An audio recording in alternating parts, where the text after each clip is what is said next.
Today I have with me the Fujinon 18-55 T2.9 cine lens made by Fuji. It's the second cine lens I have had the pleasure of just playing around with so far. By the way, if you'd like to watch the video of the first cine lens I have ever had the pleasure of playing around with, do click on the link in the right hand side to watch it. Anyway, first of all, I'd like to thank 3 Dots for loaning me this unit for this review. If you do plan to get this lens, do check out their link in the description down below. Oh, by the way, just as a quick disclaimer, I didn't manage to bring this lens out and about due to the fact that I had so many wedding shoots when I first got this lens loaned out to me, and by the time I was free to have a proper go with this lens, Malaysia had another lockdown, and it's still pretty much ongoing even by the time you see this video. So in this video I will just be briefly going through the specs, build quality, some simple tests, and some sample shots of what little footage I managed to get in and around my house. So it's not going to be a super detailed sort of review, and more like a brief summary of what it was like using this lens. Again, as mentioned, I really wish I had the time to bring it out and about, but it's just too bad that the lockdown had to happen once I had some free time with this lens. If I manage to get this lens loaned out to me again, perhaps then I'll try to make another video just to show you guys some sample shots, God willingly, if things do settle down with this whole pandemic that we are all going through right now. Okay, so let's go straight in and let's talk about the specs of this lens. First of all, I'd like to talk about the build quality of this lens. To my surprise, this lens is built fully out of plastic, but it really feels like some kind of metal alloy. Despite it being made from plastic, it feels very well built and very premium in the hand, that's for sure.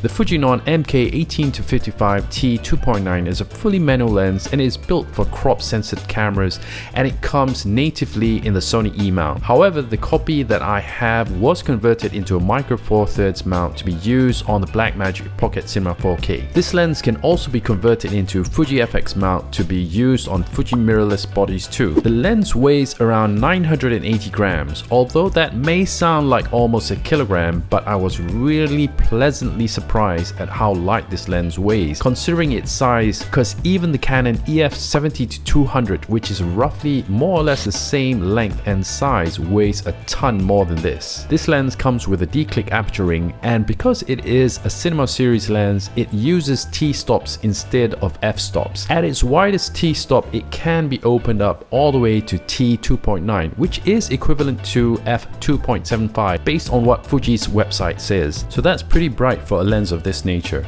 The beauty about this lens is the fact that it can maintain that wide open T-stop throughout its zoom range. The lens itself comes with 3 gears, one for focusing, one for aperture adjustment, and another for zooming in, and they all have gears ready to be adapted to follow focus systems. Oh, before I forget, this lens also comes with a flange focal distance adjustment, which will allow you to shoot closer subjects. Without adjustment, this lens can focus from a minimum of 85 centimeters. However, when you adjust the flange, it will allow you to focus from only 38 centimeters away, which is really not bad, and it makes this lens have some macro capabilities. In terms of zoom, this lens has an equivalent zoom ratio of approximately 3 times, so it is quite versatile as a lens, as it covers both wide and medium focal ranges. On a full frame sensor, this lens would have an equivalent focal range of 28.8mm all the way up to 88mm, which isn't too bad at all. The Fuji MK is built with 9 aperture blades, and based on what I saw, the bokeh it produces is really nice and buttery. The lens itself comes with an 82mm filter thread, and it can easily accept any filters that you like to use with it, which is definitely useful because the last cine lens I reviewed wasn't able to accept any filters as it had a front diameter of 114mm, and you do need a dedicated matte box to get any filtration with that lens. Okay, so that's the specs out of the way.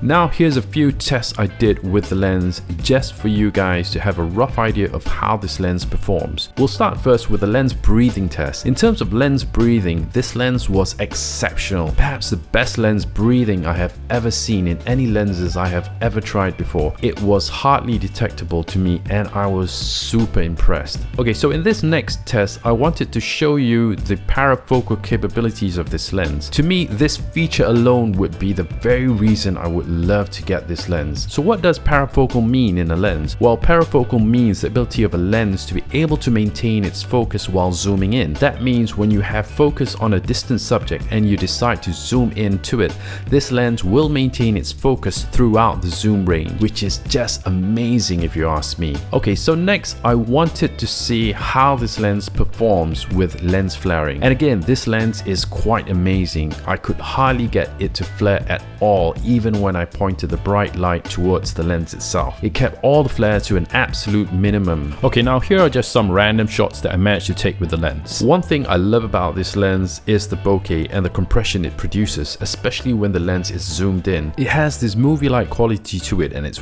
really nice. Combined with the Pocket 4K, I think this combo is just stellar. Okay, so let's wrap this video up before it gets way too long. So I guess the question now is, who do I think should really buy this lens? Well, to me, although this lens isn't what you may call as super affordable to most of us, but based on the market that it is targeted to, which is the smaller production houses and independent movie makers out there, this lens has to be one of the best value for money in my opinion. A lens with this parafocal capabilities at this price point is definitely something not to be sneezed at in my opinion, because an RE lens with the same capabilities will set you back well over 70 grand. So to me, this lens is definitely worth investing, especially if you're a small production house or an indie filmmaker who wants to up the game and get into better optics without having to break the bank. With the price tag, I'm sure it'll take only a few projects to get your money worth back. Also, the fact that this is a zoom lens with a constant aperture like that, it means you don't have to waste too much money in investing in many primes. Alright then, I guess that's it for this review. Anyway, if you did find this review useful, please don't forget to give us a like, share and subscribe. Also, if you do feel like making a small contribution to our PayPal account, I have left links down below. Also, if you would like to check out our Lightroom presets, I have also left links down below. Alright then, that's it.